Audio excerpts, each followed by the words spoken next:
Hey, this is Tuhon Aditya from LightHaven. Today we're going to be going over some empty hand work. Now, a while ago I had shared what was in my opinion the simplest demonstration of Pekiti Empty Hands. I'm going to link that video down below. It was the simplest form of counter-attacking empty hand sort of process that I could think of within the art. We're going to use that same template and I'm going to show you how versatile that template can be, and you can use this same process to expand any other empty hand template that you may have. It can be a circular line template, it can be a diagonal line template, it can be a Cinnamari template, but this same basic sort of process can be used on those templates as well. Now, the basic template that I used was based off of a parry. It was a parry and a slap of a jab. Then a jab cross came, I parried, slap. I used my footwork to step offline or center line and then slap from the outside. Now, this same parry sort of template, parry to counter attack template, can be used in so many different situations. You can add a sort of bisecting line in there, you can add a defying the snake in there, you can add sort of like a circular line to a strike in there. There are many situations that you can add on top of this parry and counter attack. The reason why we're choosing the parry is because it's such a small movement that is pretty effective for countering or for defending against straight oncoming attacks. It's not a big giant movement, these are small movements. That's why you find them in almost every martial art, every fighting martial art. Before we begin though, it would mean a lot if you would subscribe to the channel. At the end of the video, if you like what you saw, if you learned from what you saw, please do like and share this video. If you have anything to add to the discussion, leave that in the comments down below. If you have any requests for future videos or questions, leave that in the comments down below as well. All of these things really do help out the school and the channel a lot. Our residential program is up and running, our online classes are up and running, so if you want to get in touch with us for either of those, check out the links I'm going to leave down below. So the point of today is taking a relatively simple template and then showing you how that can become more versatile. So really simple, I've shown this drill before, or this template before. It's really simple, it's based off your parry, because say whatever you want about whatever sort of deflection, empty hand deflection you want to use, a bigger bisecting line, a circular line. The parry is still, in my opinion at least, one of the most effective ways of deflecting an oncoming attack, because it's a small movement versus a big movement. This is coming towards me and my parry is a small movement, which is why it works. So the base template of the drill is, as she punches, I'm going to parry and I'm going to step outside, 45 degrees outside. She punches, I parry, step outside and I slap the head. For now I'm going to slap that shoulder instead of the head, but in reality it would be the head. One more time, she jabs, I parry, step outside, slap the head. She jab crosses, I parry and step to the outside, slap the head, but right now the shoulder. One more time, she jabs, I'm going to parry and step. I want to step to get to a better position. I want to step as insurance in case I screw up my parry. I'm going to parry, step, slap. She jab crosses, parry and step to the outside, slap. That's our base template.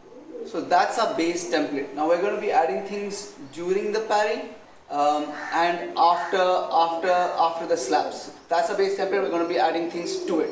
So during the parry, it's a super simple thing we're going to start with. As this parry comes, as the jab comes, she jabs again, I'm going to lift my elbow up, that defying the snake. However, the way I want to do this though is I don't want to take my elbow to her hand, because again, this would be a big motion and it might be hard for you to target that hand with that elbow. What I want to do is sort of bring her hand to my elbow.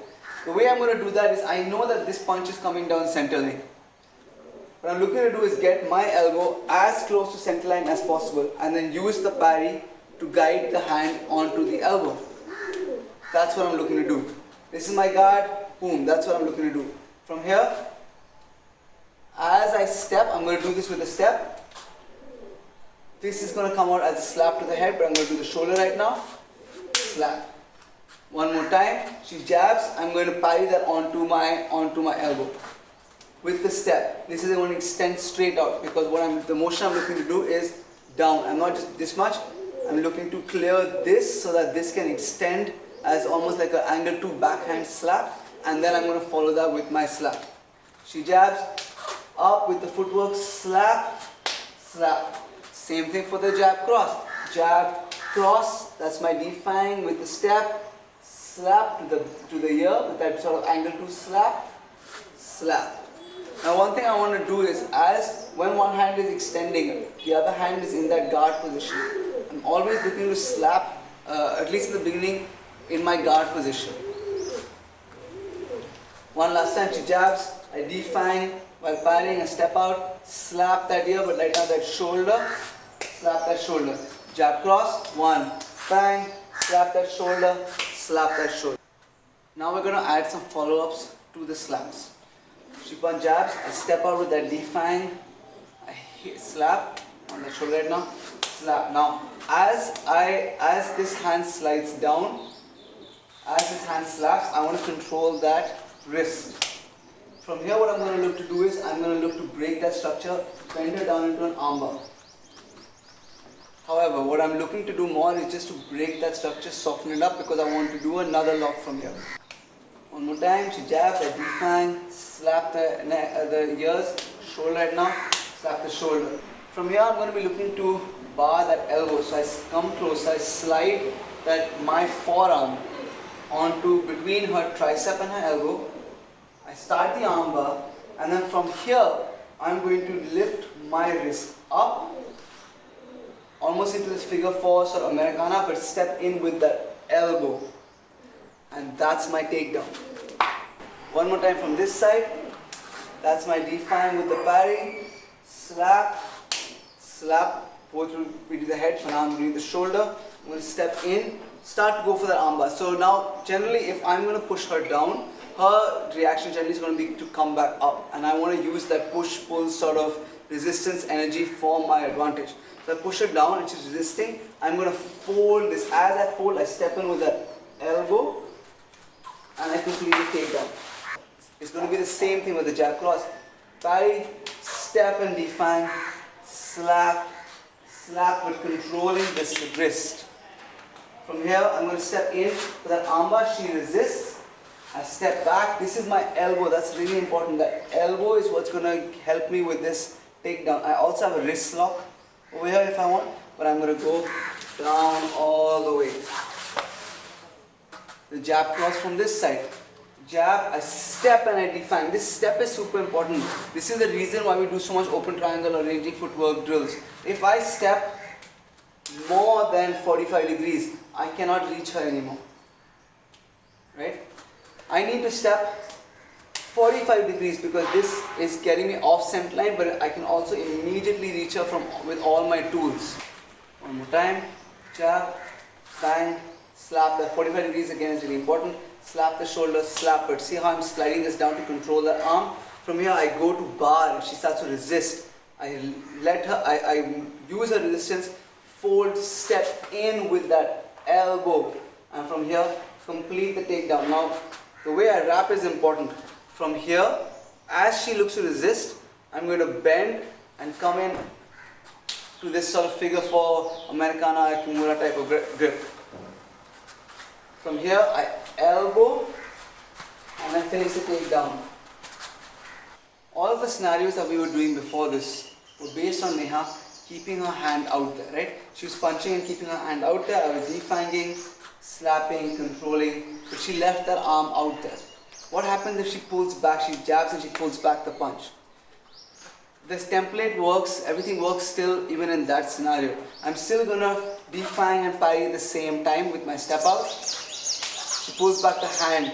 That's my secondary attack, my number two, slap. Now, that hand is like guarding her head, except I'm going to use this hand to pull down her guard, clear the line for that second slap that's coming in. That gives me again the armbar, she resists, I go into the figure four, elbow, everything follows like we had done. Same thing for the jab cross. She goes jab cross and she pulls back both punches. Jab cross, again, one, I defang, I hit. Now you can do this. Sometimes if you time it well enough, you can do this. You can't keep that hand with you, right? You can stop her from pushing that back and then follow that up with something. However, let's assume that's not working right now, that's not happening for whatever reason. So I'm still going to go one, boom, slap to the head. If I get that ear, great, because that ear and the little balancing bones inside the ear is my target. If I get that ear, great. If I don't, I'm looking to clear that line, clear that guard as I slap that ear again.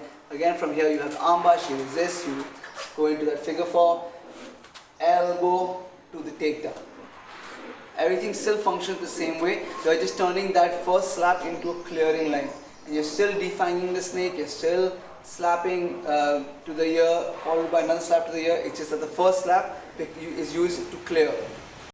Thank you guys so much for watching. If you liked what you saw, if you learned from what you saw, please do like and share this video. Please do subscribe to the channel. If you have anything to add to the discussion, leave that in the comments down below. If you have any requests for future videos or questions, also leave that in the comments down below. All of these things really do help out the school and the channel a lot. Like I said earlier, a residential program and our online classes are both up and running. So if you want to enroll in either of those, get in touch with us through the links I'm going to leave down below. Thank you guys so much for watching. Thank you Neha for assisting me, and see you in the next video.